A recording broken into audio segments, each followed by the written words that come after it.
ഈ കൊച്ചുകുത്തന്മാര് ചെയ്തത് തെറ്റാണെന്ന് ഇനിയും ആർക്കാണ് മനസ്സിലാവാത്തത്? പ്രതിപക്ഷ നേതാവിന് ഇത് ഇതുവരെ മനസ്സിലായിട്ടില്ല എന്നുണ്ടോ? ഒരു ജനാധിപത്യപരമായിട്ടുള്ള പ്രതിഷേധം ഇങ്ങനെയല്ല നടക്കേണ്ടത്. കുറഞ്ഞത് ഓപ്പോസിറ്റ് ആരാണ് നിൽക്കുന്നതെന്നെങ്കിലും നിങ്ങൾക്ക് മനസ്സിലാക്കാമായിരുന്നു. ഇപ്പൊ നിങ്ങൾ പറയുന്നു KSUക്കാരുടെ കൈ മന്ത്രിയുടെ ദേഹത്ത് പോലും കൊണ്ടിട്ടില്ല എന്ന്. ശരിയാണ്, മന്ത്രിയുടെ നേരെ പാഞ്ഞെടുക്കുന്ന വീഡിയോ ഒഴിച്ചു കഴിഞ്ഞാൽ മന്ത്രിയെ ആക്രമിക്കുന്ന വീഡിയോ ഇതുവരെ വന്നിട്ടില്ല.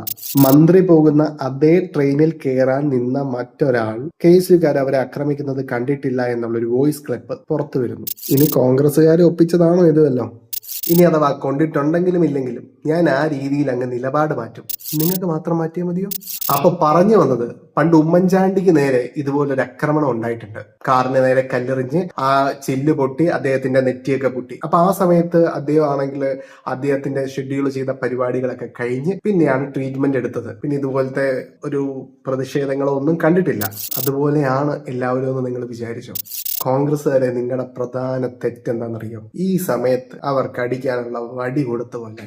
ഭരണം മാറിയിട്ടില്ല, ആരോഗ്യമന്ത്രിയാണ്, ഡോക്ടർമാർ അവരുടെ കയ്യിലാണ്, ഹോസ്പിറ്റൽ അവരുടെ കയ്യിലാണ്. പിന്നെ 10 വർഷമായിട്ട് പ്രതിഷേധങ്ങളൊന്നും നടത്താതെ നിന്ന അണികൾക്ക് അവരുടെ അണികൾക്ക് ഒരു പ്രചോദനം കൊടുത്ത പോലെയാണിത്. ഇനി ഈ വിഷയം അവർ പെട്ടെന്ന് അവസാനിപ്പിക്കുമെന്ന് നിങ്ങൾക്ക് തോന്നുന്നുണ്ടോ? ഞാൻ രാവിലെ വാർത്ത കണ്ടായിരുന്നു, നിങ്ങളുടെ കുറെ കോൺഗ്രസ് ഓഫീസുകളൊക്കെ നിന്ന് കത്തുന്നത്, കുറെ ഇടത്ത് റീത്ത് വെച്ചത്. ഒന്നാമത് നിങ്ങൾ അത്ര സ്ട്രക്ചേർഡ് ആയിട്ട് കേഡറ്റ് രീതിയിൽ വർക്ക് ചെയ്യുന്ന ഒരു പാർട്ടിയല്ല. നിങ്ങൾ ഇത് ചെയ്യാൻ പാടില്ലായിരുന്നു. ഉമ്മൻചാണ്ടിയല്ല ബാക്കിയുള്ളവര്. ഈ സമയം ആയതുകൊണ്ട് തന്നെ ഇവര് സമാധാനപരമായിട്ട് ഇത് ഒത്തുതീർക്കാൻ വേണ്ടിയിട്ട് ആലോചിക്കുന്നില്ല എന്ന് വേണം ഇതൊക്കെ കാണുമ്പോൾ മനസ്സിലാക്കാൻ. ഞാൻ അവസാനം കണ്ട വാർത്തകൾ വെച്ചിട്ട് മന്ത്രിയുടെ സ്ഥിതി അതീവ ഗുരുതരമായി തുടരുന്നു എന്നറിയുന്നതിൽ ഖേദമുണ്ട്. ഇപ്പോ എല്ലാവരും ഒരേ രീതിയിൽ പ്രതിഷേധങ്ങളെ കാണണമെന്നോ അല്ലെങ്കിൽ എല്ലാവരുടെയും ബോഡി സിറ്റുവേഷൻസ് ഒരുപോലെ ആയിരിക്കണമെന്നോ നിർബന്ധമില്ല. മന്ത്രിക്ക് പരിക്കുകൾ പറ്റാം, ഉറപ്പായിട്ടും പറ്റിയിട്ടുണ്ടാവാം. ഏതായാലും റെയിൽവേ സ്റ്റേഷൻ ആകെ ക്യാമറ കൊണ്ട് നിറഞ്ഞതാണല്ലോ. മന്ത്രിയെ ആക്രമിക്കുന്ന വീഡിയോ പുറത്തു വരട്ടെ. കേരളത്തിലെ ജനങ്ങൾ ആകെ മന്ത്രിയുടെ ഒപ്പം ഉണ്ടാകും.